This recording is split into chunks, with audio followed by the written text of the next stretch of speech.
2024 के आखिर तक मिशन गगनयान लॉन्च होगा और इसका पहला परीक्षण इसी साल मई के महीने में होना है। बुधवार को लोकसभा में सरकार ने इसकी जानकारी भी दी है। 3, 2, 1, launch.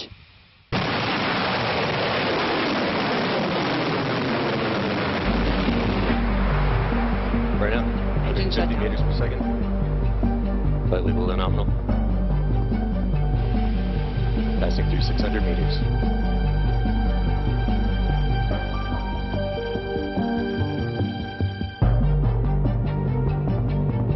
गगनयान मिशन को रफ्तार के पंख लगने वाले हैं। इसरो अंतरिक्ष में गगनयान भेजने की तैयारी कर रहा है। यानी वो दिन अब दूर नहीं जब अंतरिक्ष में शान से तिरंगा लहराएगा। अंतरिक्ष में भारत को नई पहचान मिलेगी।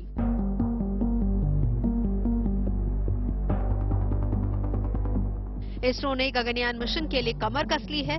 इसरो की ये तैयारियां अनंत अंतरिक्ष में कामयाबी की नई इबारत लिखने वाली हैं और इस मिशन के पहले चरण की तारीख भी नजदीक आ गई है। गगनयान मिशन की सफलता इसके एबॉर्ट टेस्ट पर निर्भर करती है। ये टेस्ट इसी साल मई के महीने में पूरा किया जाएगा और इस बात की जानकारी खुद सरकार ने लोकसभा में दी। केंद्रीय विज्ञान और प्रौद्योगिकी मंत्री डॉक्टर जितेंद्र सिंह ने सदन में बताया कि इसरो इस साल मई के महीने में टेस्ट करने जा रहा है। गगनयान मिशन के लिए ये पहला ऑर्बिट टेस्ट होगा जिसे TBD-1 टेस्ट व्हीकल के जरिए अंजाम तक पहुंचाया जाएगा। इस मिशन के लिए कुल 4 अबॉर्ट टेस्ट होने हैं जिनमें ये पहला है। इसके बाद दूसरे परीक्षण यान TBD-2 की टेस्टिंग अगले साल की शुरुआत में होगी। ये गगनयान का पहला मानव रहित मिशन होगा।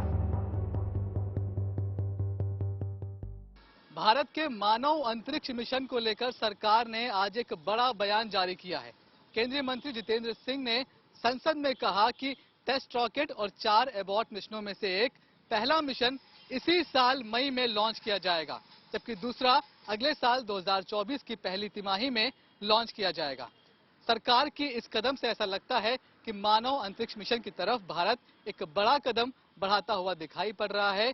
केंद्रीय मंत्री जितेंद्र सिंह ने संसद में ये भी बताया कि अक्टूबर 2022 तक इस मिशन पर 3000 करोड़ से ज्यादा का खर्च हो चुका है। इन शुरुआती परीक्षणों के दौरान ये भी टेस्टिंग होगी कि क्रू को कैसे यान से बाहर निकालना है। ये पैड अबॉर्ट टेस्ट जैसे लॉन्च एस्केप सिस्टम को टेस्ट करने के लिए होता है। जैसे एक फाइटर पायलट जब अपने प्लेन पे या एयरक्राफ्ट पे कोई प्रॉब्लम होता है वो इजेक्ट करके बाहर निकल सकता है, उसी तरह से अगर हम एस्ट्रोनॉट्स को भेजते हैं और भगवान न करे लेकिन ऐसा कोई प्रॉब्लम आता है जब वो फ्लाइट हो रहा है, तब ये जो लॉन्च एस्केप सिस्टम है जो सबसे ऊपर का हिस्सा होता है वो अलग हो जाता है।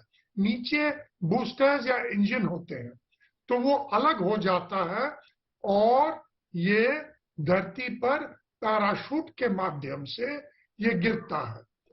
तो अभी हम गगनयान में एस्ट्रोनॉट्स को या गगनयान्स को भेजेंगे।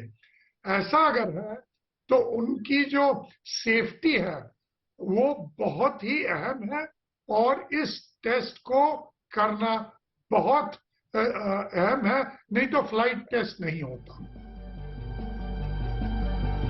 मिशन गगनयान के तहत इसरो अंतरिक्ष यात्रियों को करीब 7 दिनों के मिशन पर अंतरिक्ष में भेजने की तैयारी में है।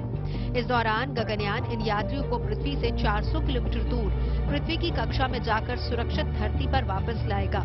लौटने पर ये अंतरिक्ष यात्री भारत के समंदर में उतरेंगे।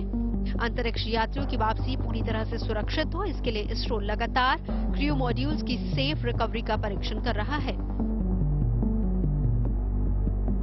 मिशन गगनयान को 3 चरणों में पूरा किया जाएगा। पहला ट्रायल खाली किया जाएगा, यानी पहली बार में इस यान को मानव रहित भेजा जाएगा। इसके बाद दूसरा ट्रायल जिसमें एक महिला रोबोट भेजी जाएगी जिसे खुद इसरो ने तैयार किया है। इस महिला रोबोट का नाम है व्योममित्र।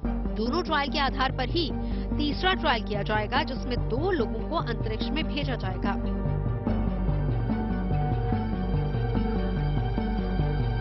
जाहिर है मिशन गगनयान की कामयाबी हिंदुस्तान को अंतरिक्ष की दुनिया में सबसे ऊंचा मुकाम हासिल करवाएगी और इस मिशन की सफलता के बाद देश के लोगों को भी जल्दी ही स्वदेशी यान से अंतरिक्ष की सैर करने का मौका मिलेगा। दिल्ली से मनीष चौरसिया के साथ bureau report, good news today.